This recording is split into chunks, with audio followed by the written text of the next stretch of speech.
Rock music, hopefully we can get this door open. Garage door opening? Ooh, holy cow.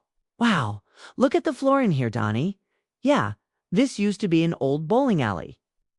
Well, the Impala has definitely left its mark on it. This is a '64 Impala. Convertible. Gorgeous. Voiceover. It was incredible. I think all of us were drooling. My uncle bought this car brand new. Has 61,000 miles on it. He got it right after he got married, and he parked it in here in the early 90s, I think. That was the last time it was out. It's a cool car. You just can't look at that car and say, that's not cool. It is beautiful. Before his knees got bad, he would come in here and start it up. Can see? I think he took the spark plugs out. The plugs are right there, Donnie.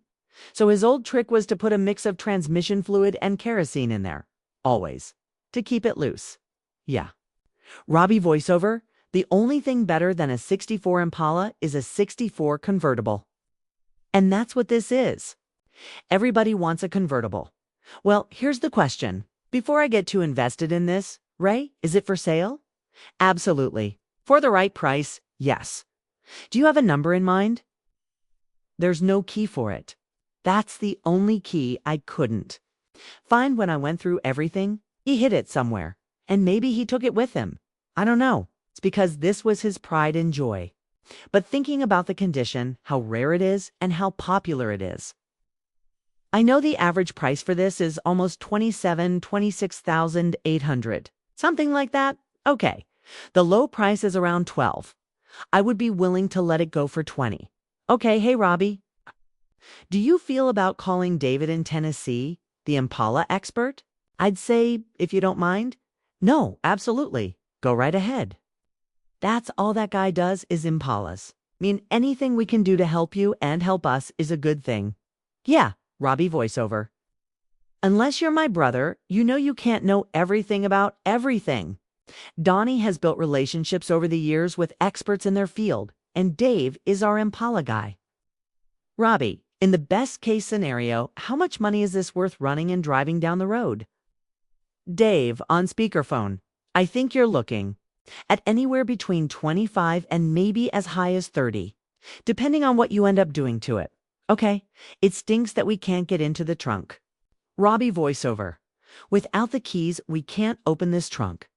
Dave, on speakerphone. What's inside the trunk is important. We're looking for the original gray and white speckle paint from the factory.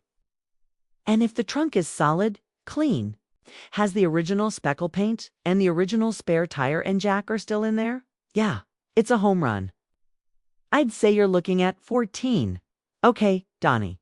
Not only is it important for Robbie and me to hear these details, but it's really important for Ray, who is trying to sell this car, to understand exactly why we're going to value it the way we are. Dave on speakerphone. You've got to get into that trunk, Robbie. You have to get inside. All right, Dave, we've got a lot to think about. Thanks, Dave. All right, honey. Bye. I'm interested in the car for around $12,500. That's where I want to be, but only if I can look in the trunk. So you're saying if the trunk is good, yeah, you'll go $12,500. That's where I want to be, and the keys might even be in there. This car doesn't have a key. It's been repainted. A lower-end model. It's still a really cool lower-end model. Has low mileage, and it's in great shape. But at the end of the day, I need to make space. Would you do 13 if the trunk is perfect, the trunk is good, and we can pop the lock? Robbie voiceover. You just don't find these. People are searching everywhere for them. When you get the chance to buy something like this, you take that moment. Because this is my uncle's. I'll do 13. Do you have a screwdriver and a hammer? I've got a screwdriver and a hammer. All right, let's do this. We're doing it. Pounding. I just can't get it. It's not working. Want me to try? Pounding. Want to try drilling it? Oh, there it is. Yeah. Laughing. Wow. All right, let's check this out. You don't see any keys, do you? Wait, hold on. Mice everywhere. They raised some big mice around here. Ooh, laugh. The jack is in here? Look at that. Studded tires. Everything's in here, but I'm not seeing looks good. Any patches? I'm not seeing any repairs. No signs of damage. No original speckle paint. Look at that, Donnie. And the acorn nuts that hold the trim on still have the speckle paint on them. This car has never been messed with. I couldn't be happier right now. 13, it's all yours. It's been a good day. High five, these cars aren't meant to sit in barns or garages. They're meant to be on the road, and that's what he would have wanted. It has been an absolute pleasure. The pleasure's been all mine. I appreciate everything. Thank you for sharing your family's history with us. Seriously, it's a pleasure. Robbie and my uncle would have gotten along really well. I think my uncle would have argued with him a lot more than I did. No question about that. But they were definitely cut from the same cloth. I'll make sure to get back in touch with you about the Impala. Okay, and we'll have someone come out and pick it up. All right? I really loved being here. Felt like we didn't just meet a friend, you know? We met a little ray of sunshine. Car horn honking, see you later. This is my El Camino garage. El Camino garage. Nice. Look at this. El Camino. That's us, yeah? Is this an 83? This is an 83 Choo Customs. Yeah, the Choo Customs is a company from Chattanooga, Tennessee that did luxury van conversions. This was their idea of an El Camino. I've got another one right here. It's another SS. That's awesome. 1983. I was 1 year out of high school. I can picture myself with a mullet, blasting Def Leppard photograph, cruising in my Choo Customs El Camino. Are you selling this car? No, I don't blame you. There are a lot of things I still want to get done. There are plenty of projects around here that he wants to finish, and I'm sure we won't get to all of them. Here's a 59, not for sale. Okay, we're asking about a lot of cars in here and getting a lot of no's. I have sold very few. Vehicles, I can probably count for that. I know he's sold. In his lifetime? Oh yes, okay. These are the things he doesn't want to let go of because these are the things he worked hard for. And I understand that because at the end of the day, we all want to surround ourselves with family and things that bring us comfort. Are there any other trucks you would think about selling? It sounds like you really love the cars. Yes, I would. Sell the 48. You have a 48 truck, you would sell a 48 Chevy. It has 5 windows. It has the little corner windows on the sides. Yeah. And it has low mileage. Can we look at that? Well, absolutely. All right, let's go look at it. Let's go see it. In the late 1940s, when Chevy redesigned their truck, every company in the United States was redesigning vehicles. Chevy took it to another level with their trucks. They redesigned the cab so it had no blind spots. So they added 5 windows. The corner parts of the cab were made of glass. Instead of sticking your head out the window to look, you actually had a window you could see through. Absolutely amazing. We've probably had most of these for at least 20 years, maybe more. Wow, yeah. All right, there's the 5 window. Back there? Yes? Wow, so cool. I love trucks, but my brother is crazy about trucks.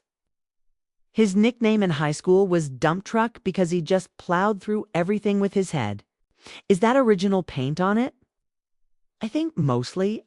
That firewall has been painted. I think most of it is original. Look at the paint here. Yeah, wow. This 5-window Chevy truck. I love it. Basically, this design was a deluxe cab. It was. A little bigger inside and had extra chrome features, so it wasn't just a work truck anymore. It was for the guy who drove to the office. He could drive this and feel good about it. Here's the deal. It's a great truck, but this roof, this can be banged out, but this is some serious damage. There's really no paint left on the roof. With the way this is, I think you have to start at 8. Yeah, absolutely. Because after we ship it, right? Why don't we do this? Why don't we go talk to him about 8? If you guys look it over, call me back in a little bit. All right. This truck has a few problems, but overall, it has great bones. It's a big deal. It has a dent in the roof. We can clean up the body. We can get it running and driving. That's simple stuff. So we've been talking about the truck. We love it. We think it's the greatest thing ever. The 48 truck is in great shape for being a Wisconsin truck and living here its whole life. This is an accessory, which is rare. Yep, this is an accessory. This is an accessory. Fog lights are rare. Yeah. All these accessories, from the visor to the bumper brackets to the fog lights, man. They made the Chevy truck look amazing driving down the road. It has a problem with the clutch. Okay, so it probably needs a clutch. Yeah, that's not the end of the world. Now we're starting to see the full picture of the truck, which is that it needs a clutch. That wasn't included in our price before. We're thinking $8,000. I wanted 10. To me, this needs to be fixed. I'm not talking about making it perfect. I'm talking about at least banging this out some. If the truck is going to look better, this has to be taken care of. Do you have a title for it? Yeah, I should have the title because it has collector plates on it. Okay, why don't we do 8,500?